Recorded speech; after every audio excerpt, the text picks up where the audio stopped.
सबको जय यीशु की। मैं हूं फादर फ्रांसिस पिंटो, फिर एक बार आप सबों से मुलाकात कर रहा हूं इस आधुनिक मीडिया के माध्यम से। प्रभु का वचन को फिर एक बार लेकर आया हूं आपके साथ, आपके सामने। और आज के दिन में और एक नया विषय मैं आप सबों के साथ शेयर करना चाहता हूं। उम्मीद है हर बार की भांति इस बार भी आपको आनंद आएगा, आपको प्रभु की आशीष मिलेगी, आपको अच्छा लगेगा और आपको प्रार्थना करने के लिए प्रेरणा मिलेगी और आप प्रभु में बढ़ जाएंगे। ये मेरा विश्वास है। इसलिए मैं इस वक्त ईश्वर के वचनों को लेकर आपके पास आया हूं और मैं वचन पढ़ना चाहता हूं आपके सामने। संत योहन के द्वारा रचित सुसमाचार अध्याय 2 पद संख्या 1 से 11 तक। मैं विनती करता हूं कि हम सभी इस वचन को बड़े ध्यान से सुने। जैसे मैंने प्रसंग बताया, योहन का सुसमाचार अध्याय 2 1 से 11 बहुत सारे लोगों को याद होगा कि ये काना नगर के विवाह का संदर्भ है। और बहुत सारे लोग सोचेंगे हाँ ये हमको मालूम है, आपको मालूम होगा, लेकिन हमें ये मालूम नहीं है कि आज ईश्वर हमसे क्या बातें करने वाला है। हर बार ईश्वर अपने वचनों के द्वारा हम सबों से जब बातें करता है, हर बार अलग अलग बातें करता है। वचन वही हो सकते हैं, वचन वही हो सकते हैं जो आपको मालूम है काना नगर के विवाह का संदर्भ क्या हुआ क्या नहीं हुआ, लेकिन उसी वचन के द्वारा संदेश आपको अलग देगा, एक नया देगा जो आपको छूने वाला होगा। इसलिए बड़े ध्यान से हम प्रभु का वचन सुने। यहां पर लिखा है, तीसरे दिन गलीलिया के काना में एक विवाह था। ईसा की माता वहीं थी। ईसा और उनके शिष्य भी विवाह में निमंत्रित थे। अंगूरी समाप्त हो जाने पर ईसा की माता ने उनसे कहा, उन लोगों के पास अंगूरी नहीं रह गई है। ईसा ने उत्तर दिया, भद्रे, इससे मुझको और आपको क्या, अभी तक मेरा समय नहीं आया है। उनकी माता ने सेवकों से कहा, वे तुम लोगों से जो कुछ कहें वही करना।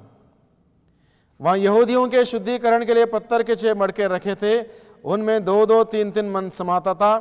ईसा ने सेवकों से कहा, मटकों में पानी भर दो। सेवकों ने उन्हें लबालब भर दिया। फिर ईसा ने उनसे कहा, अब निकाल कर बोझ के प्रबंधक के पास ले जाओ। प्रबंधक ने वह पानी चखा जो अंगूरी बन गया था। उसे मालूम नहीं था कि वह अंगूरी कहां से आई है। जिन सेवकों ने पानी निकाला था वे जानते थे। इसलिए प्रबंधक ने दूल्हे को बुलाकर कहा, सब कोई पहले बढ़िया अंगूरी परोसते हैं और लोगों के नशे में आ जाने पर घटिया। आपने बढ़िया अंगूरी अब तक रख छोड़ी है। ईसा ने अपना यह पहला चमत्कार गलीलिया के काना में दिखाया। उन्होंने अपनी महिमा प्रकट की और उनके शिष्यों ने उनमें विश्वास किया। प्रभु का सुसमाचार है। Hallelujah, hallelujah, hallelujah. तो यहाँ पर इस प्रसंग में हमने देखा कि काना नगर के उस विवाह के सुंदर खुशी के माहौल में यीशु मसीह का निमंत्रण था। उस परिवार ने यीशु मसीह को बुलाया था, यीशु मसीह के साथ उनकी माँ को बुलाया था, उनके साथ प्रभु के शिष्यों को बुलाया था। हर कोई वहाँ पर निमंत्रित थे और खुशियाँ मना रहे थे। विवाह का संदर्भ था, जायज़ है खुशियाँ मनाना, आनंद मनाना, और इस प्रकार से वह सेलिब्रेशन चल रहा था।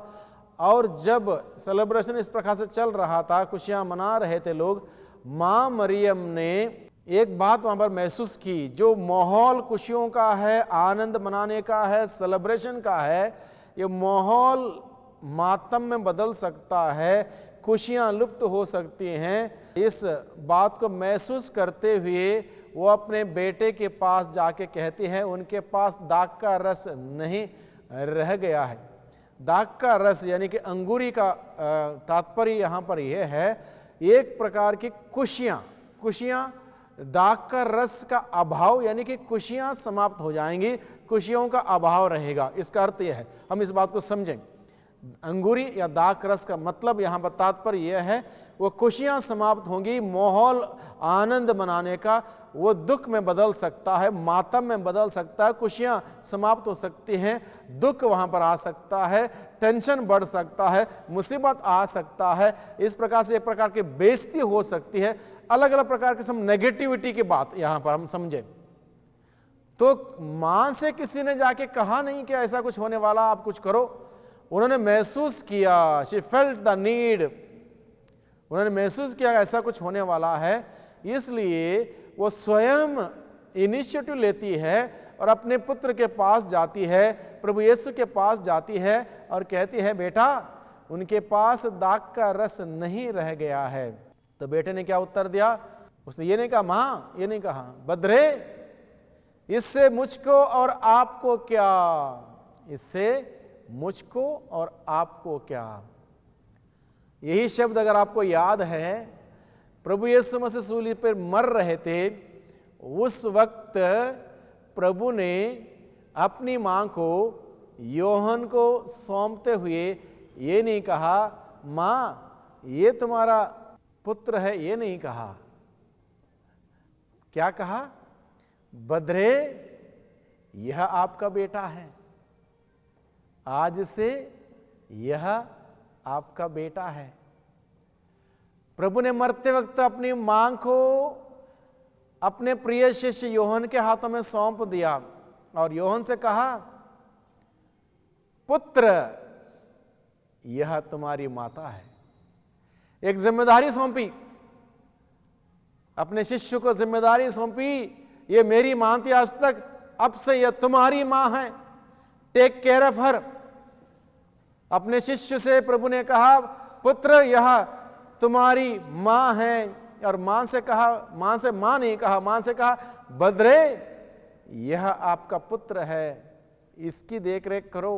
आज तक तुमने मेरी देखरेख की, मेरी परवरिश की, मुझे सिखाया, मुझे चलाया, मुझे बताया, अब इसको सिखा, इसको चला, इसको बता, ये बदरे यह आपका पुत्र है।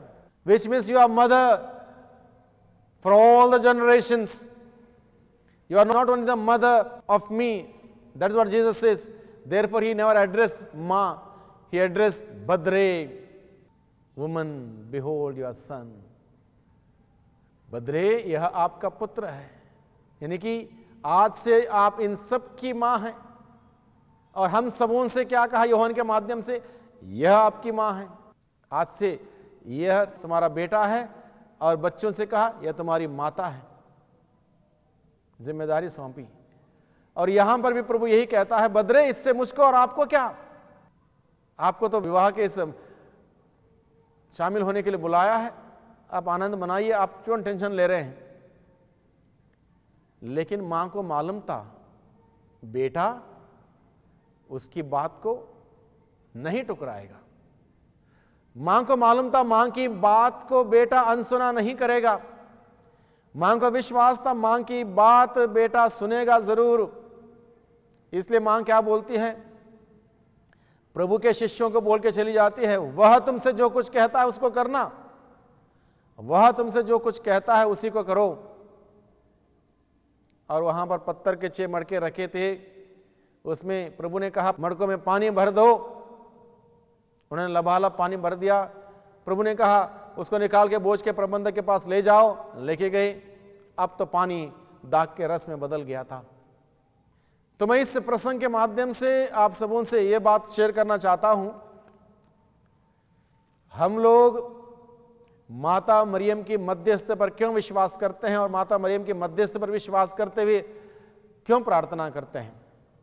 इसलिए हम सभी समझ लें इस बात को, माता मरियम की मध्यस्थ पर हम विश्वास करते हुए इसलिए प्रार्थना करते हैं क्योंकि जब ईश्वर ने अपने मुक्ति विधान के रहस्य को गैब्रियल दूत के द्वारा उस कुंवारी के पास, मां मरियम के पास भेजा गया, मां ने उस संदेश को सुना, मरियम ने उस संदेश को सुना।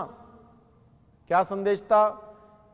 स्वर्गदूत गैब्रियल आता है और कहता है प्रणाम प्रभु की कृपा पात्री, प्रभु आपके साथ है, आप गर्भवती होंगी, पुत्र प्रसव करेंगी और उसका नाम ईसा रखेंगी। वो महान होंगे, सर्वोच्च होंगे और उसका राज्य का कभी अंत नहीं होगा। ये बड़ी बड़ी बड़ी बातें जब स्वर्गदूत गैब्रियल ने माँ मरियम से कही, माँ मरियम को बहुत सारी बातें समझ में नहीं आई। इतना समझ में आया कि ईश्वर का वचन है।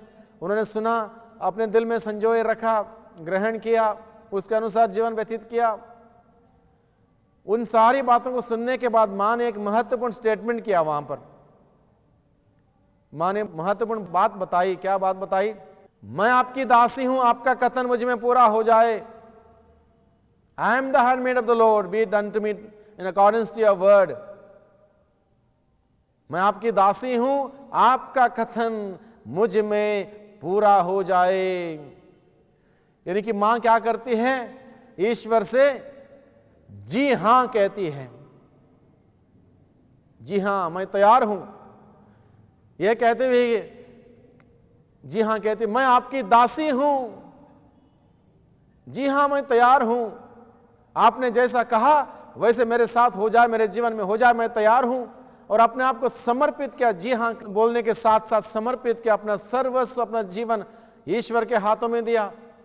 नतीजा क्या हुआ? नतीजा यह हुआ, ईश्वर की बातों के लिए, मुक्ति विधान की उस योजना को लागू होने के लिए मां मरियम ने यस कहा, ईश्वर से यस कहा। इसलिए जब जब वो मां मरियम हम सबों की प्रार्थनाओं को लेकर, हम सबों की प्रार्थना को लेकर ईश्वर के पास जाती है और ईश्वर के सामने हमारी प्रार्थना को प्रस्तुत करती है, उस वक्त ईश्वर हम सबों की प्रार्थना मां मरियम के द्वारा सुनते हुए ईश्वर उस मां से यस कहता है, जी हां कहता है। Do you get the point? माता मरियम की मध्यस्थ पर हम लोग इसलिए विश्वास करते हैं, माता मरियम के मध्यस्थ पर विश्वास करते हुए हम लोग इसलिए प्रार्थना करते हैं क्योंकि मां ने सबसे पहले उस ईश्वर से यस कहा। इसलिए जब जब वो मां हम सबों की प्रार्थनाओं को लेकर ईश्वर के पास जाती है, उस वक्त ईश्वर उस मां से हम सबों के लिए यस कहता है। हमारी प्रार्थना वो मां ईश्वर के सामने जब लेकर जाती है, ईश्वर उस प्रार्थना को सुनकर यस कहता है। कितनी सुंदर बात देखिए। Just because she said yes to God, whenever she goes before God with our petitions, God says yes to her. इसलिए हम वो प्रार्थना बोलते हैं मेमोरारे में, याद कर विनती में। या कभी सुनने में नहीं आया कि कोई तेरी मदद मांगने, तेरी विनतियों की सहायता कोई न तेरे पास आया हो और उसकी पुकार अनसुनी रह गई हो। ये कभी सुनने में नहीं आया कि जो मां मरियम के मध्यस्थ पर विश्वास करते मां के पास गए अपने निवेदनों को लेकर, अपनी प्रार्थनाओं को लेकर, और मां के पास जाने के बाद मां ने ईश्वर के सामने बात रखी हो, आपकी प्रार्थना रखी, उसके बाद वो प्रार्थना अनसुनी रह गई हो। ये कभी सुनने में नहीं आया। It never happened. इसलिए मां मरियम की मध्यस्थ पर हम लोग विश्वास करते हैं क्योंकि हमें मालूम है उस मां से वो ईश्वर नो नहीं कहता है, क्योंकि ये उस ईश्वर से मां ने सबसे पहले यस कहा। इसलिए जब जब मां मरियम हमारे निवेदनों को लेकर ईश्वर के पास जाती, ईश्वर नो नहीं कहता, ईश्वर यस कहता है। इसलिए कभी सुनने में नहीं आया कि कोई विनती करते हुए, मदद मांगते हुए मां मरियम के पास गया, उनके मध्यस्थ पर विश्वास करते हुए अपनी प्रार्थना लेकर गया, वो प्रार्थना अनसुनी रह गई हो। कभी नहीं हुआ, नेवर हैपन। इसलिए हम माता मरियम के मध्यस्थ पर विश्वास करते हैं, प्रार्थना करते हैं। और याद रखें, यहां पर स्पष्ट, हम इस बात को स्पष्ट तरीके से समझ लें, मां मरियम ईश्वर नहीं है। मां मरियम की ना ही हम स्तुति करते, ना ही आराधना करते हैं। मां मरियम जैसे आप और हम एक इंसान हैं, पूर्ण रूप से इंसान है। वो बहुत अलग है। उनकी वो कृपा से पूर्ण थी, वो बहुत अलग है। कृपा से परिपूर्ण थी, वो बहुत अलग है। वो इंसान, उनका हम आदर करते हैं, उनका सम्मान करते हैं। जैसे हम XYZ किसी इंसान का आदर सम्मान करते हैं, मां मरियम से हम प्रार्थना नहीं करते हैं, मां मरियम का आदर सम्मान करते हैं। माता मरियम की मध्यस्थता पर विश्वास करते हैं। We believe in the intercession of mother Mary. She is interceding for us every day, every moment of our life. She is interceding for me, for you, for everyone. वो प्रार्थना करती है, वो मां का दायित्व तो निभा रही है। वो मां निरंतर हमें ईश्वर के साथ जोड़े रखने के लिए विनती करती है। She is not God. हम मां से प्रार्थना नहीं करते, उनके मध्यस्थ पर विश्वास करते प्रार्थना करते। We believe in her intercession, she is interceding for us every day. इस बात को स्पष्ट तरीके से हम समझ लें। बहुत सारे लोग इस बात को कंफ्यूज हो जाते हैं, हम मां से क्यों प्रार्थना करें? मां से प्रार्थना नहीं कर रहे हैं, हम अपने निवेदन मां के पास ले जा रहे हैं। मां हमारा निवेदन ईश्वर के पास ले जाती है और वहां से उत्तर लेके आती है। वो माध्यम है, एक मीडियम है, क्योंकि प्रभु ने जिम्मेदारी दी है उनको।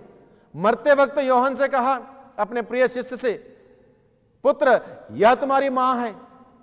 बच्चा अपने मां से अपने सुख दुख बताएगा और किसी से नहीं बताएगा। जितना फ्रैंक होके मां से बताएगा और किसी से नहीं बताएगा, बच्चा मां से बताएगा, सारी बात मां से बताएगा, सारा दिल मां के सामने खोलेगा। और मां क्या करती है? बच्चे के लिए चाहे कुछ भी तकलीफ उठाना क्यों ना हो, मां तैयार रहती है। She is ever ready, night और डे, कोई भी समय क्यों ना हो, समय नहीं देखती है, तकलीफ नहीं देती अपनी खुद की, बच्चे की तकलीफ देखती है, बच्चे के लिए भागदौड़ करती है, परेशान होती है, जागती है। यह जिम्मेदारी प्रभु ने दी है मरते वक्त मां को हम सबों की देखरेख करने की। इसलिए मां क्या करती है? हम सबों की प्रार्थना को लेकर प्रभु के पास जाती है, हम सबों के लिए विनती करती है, प्रार्थना करती है। इसलिए इस बात को समझ लें, धन्य हम सभी उस मां मरियम को हमारी मां के रूप में हम ग्रहण करते हैं, क्योंकि प्रभु ने हमें जिम्मेदारी दी है, पुत्र यह तुम्हारी माता, इसको ग्रहण करो, इसका आदर सम्मान करो। अगर मां का आदर सम्मान नहीं करेंगे, हम प्रभु का भी आदर सम्मान नहीं करेंगे। जिस प्रभु को हम मानते हैं, जानते हैं, प्यार करते हैं, अगर उस प्रभु की मां से प्यार नहीं करेंगे, आदर सम्मान नहीं करेंगे, इसके मतलब मैं प्रभु का शिष्य नहीं हूं, मैं प्रभु का शिष्य नहीं हो सकता। प्रभु ने अपने शिष्य से कहा, कोई गैर से नहीं कहा, प्रभु ने अपने शिष्य योहन से, अपने प्रिय शिष्य से, वो भी मामूली नहीं, प्रिय शिष्य से यह कहा, यह तुम्हारी माता है। अगर आप अपने आप को मानते हो आप प्रभु के अनुयायी हैं, प्रभु के प्रिय शिष्य हैं, तो आपकी जिम्मेदारी, आपका दायित्व बनता है आप मां मरियम का आदर करें, सम्मान करें, उनका तिरस्कार ना करें।